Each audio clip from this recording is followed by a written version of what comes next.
Well, hi everyone, it's story time once again. Amazingly popular first response to yesterday's feature. If you haven't tuned in, flick back to yesterday's and read the first one, see what it's all about. Basically, looking back at some old articles, wrote them well over 10 years ago, so it's just nice to see how things change and that. Obviously, the response to that first show was incredible.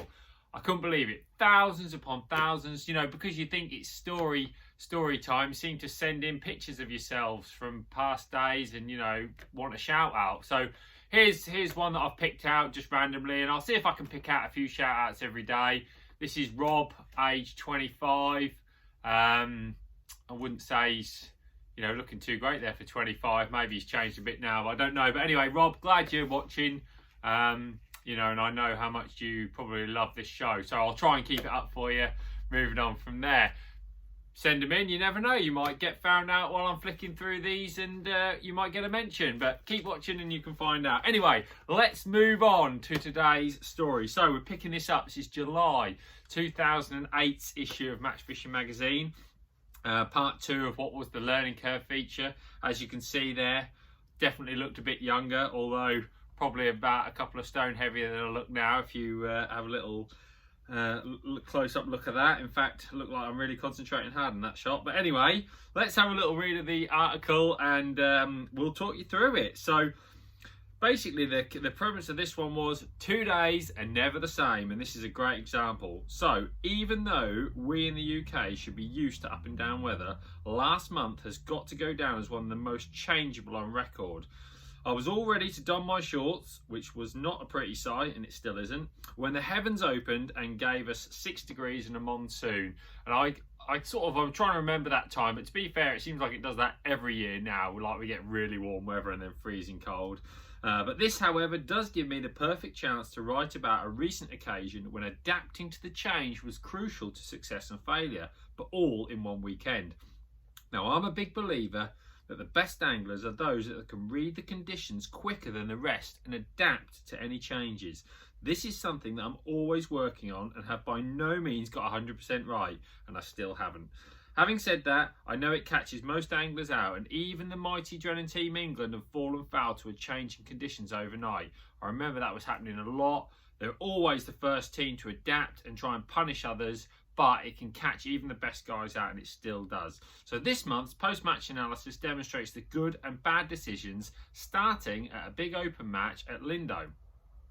Having only been on the venue a couple of times since the turn of the year, I was unsure what to expect when I pulled peg 25 on Laurels. Now, peg 25 is on one of the fancied points of the lake. Not that I was on that many times before it got redug, but although I fancied it for a good day's fishing, I didn't think that the lake could produce enough to beat the prolific bonsai pool. Now, although I'm a team angler at heart, in open matches I always look to win the match, and only if I think the chance is gone will I fish for a section win. Don't be under the perception that this means going all out though. I love to catch fish, so try to build a catch based upon whatever I feel gives me the best chance of a frame place. It does mean, however, that I'll always look to improve the stamp of fish I'm catching or try and catch them quicker. So how could I do this from Laurels? Well, there was plenty of healthy stocky small F1s in the lake, and as well as these young fish, there was a huge stock of wily old F1s up to 2.5 pound. All those F1s, incidentally, are still in there, but they're massive now. 2.5 pound, I would say, is an average size fish on that lake. But to my knowledge, these better fish hadn't really shown in numbers yet at this time of year, and I was reluctant to set my stall out for them. My plan, therefore, was to look at all sizes of F1s on the bottom at 6 metres, feeding the fisheries micropellets with a soft, fin perfect expander on the hook. To rest this line, I also decided on a margins with maggots to catch anything that swims. Rigs for this line were 4x14 and 4x16 Preston Shanties, the old faithful, shotted with a bulk of number 8 stots around 18 inches from the hook, and a single number 8 dropper 4 inches from the hook. It's quite noticeable, and I've noticed throughout these articles that 4 inches seems a common hook length that I used back then. I don't tend to use that as much anymore. I still do with pellets, but I don't seem to do it with other baits. Maybe that's something I should be thinking about, because I did love using a short hook length because you could always see the bites quickly. Anyway, short lines above your pole tip, to your float, always have to be short when you're pellet fishing. And it was a healthy 3 feet deep in the edge. So a 4x10 Preston Sumu was shotted up with strung number 11s in the last third. Obviously, I wouldn't be using one of them today, probably because it'd blow to bits in about 3 minutes. But we've got some fantastic F1 shallows coming. They'd be absolutely perfect for it, to be honest. A nice sensitive bristle, but that new eye is so strong. All of my rigs incorporated 0.15 reflow power to an 0.11 hook length, and it had been just 2 degrees overnight and there was a strong wind blowing. I felt fishing past 6 meters wasn't going to be quick enough to win, so I decided to give shallow fishing a miss. But with 10 minutes to go, I completely bottled it and set up a couple of up in the water rigs just in case. I started the match on the short pole and was quickly into my stride with small F1s.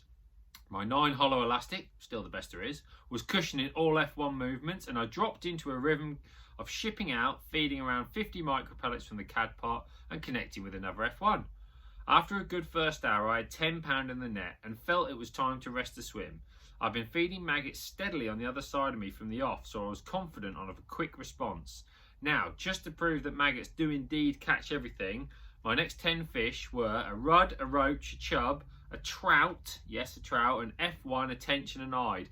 That was literally an insane period where there was so many different fish stocked in those lakes at Lindholm. It really was exciting when you went down the edge. You never knew what you were going to catch. That's without the barbel that were in there at the time. None of them were massive fish, but with bites coming all the time, it was certainly a productive area when resting my main swim. I was steadily putting a good weight together, although I was very conscious that even if I could keep these fish coming throughout all the match, my efforts were only going to possibly get to 60 or 70 pound at best. By this point, the sun was beating down on the water, with temperatures rising. I'd seen young Oliver Scotthorn, not looking so young here, Ollie, are you? Steadily catching shallow on my favoured peg 16. Another flyer. I've seen some things don't change over time. I felt I was ahead, but was worried about the size of my fish weren't big enough to help me get a match-winning weight. So 2.5 hours in, I made a decision to start loose feeding 4mm pellets at 13 metres just as a backup. By this time, Oliver was catching well for over an hour, and I knew I had to make the change. It took a little while to get them going, but eventually I started to catch those elusive bigger F1s on a regular basis, with pellet the best hook bait. A good tip actually is to ping maggots out occasionally as well. These attract all fish and certainly help keep the activity in your peg. That is really interesting, because I don't do that anymore, and that may be something people think they feed one bait and you actually should be trying to feed a bit of both at times. If you're fishing pellet shallow, there's no harm in loose feeding maggots to suck some other fish in. Makes sense, really. The last 2 hours went perfectly, and I'm sure I put 50 pound in the net. At the weigh-in, the best weight up to me was 94 pounds, so I was really pleased when my fish went 101 pound 11 ounces, which saw me win the match and the lake, of course. With 48 fish in, there was a really good payout, and I nearly treated everyone to a drink, but Rob Wotton said, you don't do things like that. I'd learned some valuable lessons on trying to read my peg, and I know that on my lake, Oliver and I had only got were the only 2 people to give shallow fishing a proper go. The following day, I decided to take this result into account and go to the Oaks fishery at Sesse for a change of scenery. It had fished brilliant the day before, with over 60 pound needed to win anything, so I was really looking forward to a good day.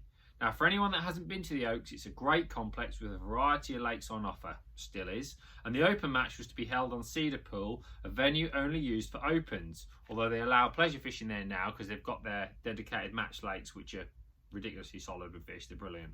So the fish are notoriously tricky to catch. Well, to say it rained on the way up to the venue was an understatement. It hammered it down for at least 3 hours in the morning, and although I was concerned about the effect that this would have on the fishing, I naively thought that it wouldn't change too much overnight. I think you know what's coming. I set about the match with a 2-pronged attack. All the fish the day before had been caught fishing with chop worms, so chop worms across at 14.5 metres in 2 feet of water with a main attack, and then a loose-fed maggot attack down the middle at 6 metres. Rigs were slightly different from the day before. A 4x12 shanty was shot strung out in the bottom third for the short line, and then a cross Durafloat 10 in 4x10 and 4x12. Absolutely love these floats, really nice floats. The only thing was the wire eye went all the way around the stem, so with time your line could get warm. These new carp shallow floats with that indestructible eye would have been the ones now, wouldn't they? So these floats are excellent for shallow water as they've got short bristles, like these new ones have, that settle really quickly yet give excellent bite detection, on top of which they are virtually indestructible, which they were.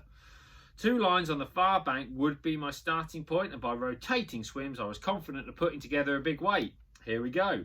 With that in mind, the fishing from the day before, I knew that I could start generously with chopped worms and casters on these pegs. And of course I was ready to bag up. Actually not. After an hour I hadn't had a single bite. What a disaster.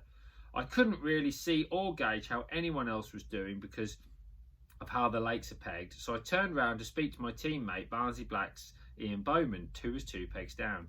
He produced some sort of miracle and managed 1 fish. That's obviously why they call him Bagger. So it seemed clear that the fishing was very hard in our area.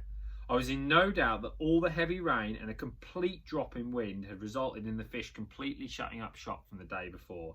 But what to do? I decided that my maggot swim was the best bet for some bites. So the next 3 hours were very slow, but I did start to put together a mixed bag of fish, including barbel, carp, eyed and F1s and an odd skimmer. Trusty old maggots were doing the business, but with an hour to go I only had about £15 in the net. I thought the chance of a match win had gone, but I hadn't heard of anything much being caught, so I got off my box and put on the shallow rig. With the fish obviously not wanting to feed, I decided just to basically start tapping my rig on the surface in a bid to try and encourage fish to come up, have a look, with my bait being the only one there. This worked quite well and I caught 6 F1s in the last hour, plus I managed to lose an F1 at the neck, so I got a bit giddy. As time was called, I stood up and looked at Bagger, and we both simply burst out laughing at the total disbelief that we had just experienced from this day. Either that or Bagger was laughing at the mud from the worms that was smeared all over my face. I think that's a familiar story. Anyway, when the scales arrived, the best weight from the previous 15 pegs was just £21 1 ounces. I couldn't believe it. I put £20 14 ounces on the scales and was gutted. I'd lost the section by ounces, and that careless last F1 had cost me. Bagger had £10 and we both concluded that we couldn't have got it more wrong if we'd tried, but based on the day before we had to be aggressive. The match was won with just £55 from an M peg. Unbelievable when the day before you needed over £100 for the top 2. I really believe a nice pellet match, as if it was winter, would have been a better return. Once again, as anglers, we had nearly all fallen foul at looking at the day before instead of reading the conditions on the day, which I think was a really interesting lesson. And I sort of summed it up in a little thing here. Post-match analysis, the weekend clearly demonstrated how reading the conditions and gauging the response from your peg would have resulted in more fish in the net. I was fortunate on the first day to get it right just in time and ended with a winning weight. However, that actually threw me off the scent for the following day, where changing water temperatures and air temperatures resulted in the fish not wanting to feed.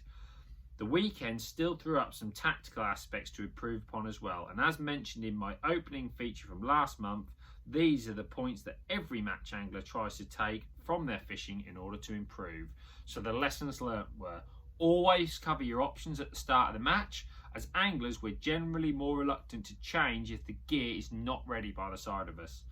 Always look to improve your catch rate, either with bigger fish or catching quicker. Try to read the conditions while setting up. Following the way people caught the previous day is not always the key to success. Searching the water while fishing with maggots is important to keep bites coming from a variety of fish. And concentrate. Never think you're out of the race, and ensure you get every fish into the net. So that is today's instalment. I hope you've enjoyed it. We'll be back tomorrow during the lockdown for the next part of the series. See you tomorrow.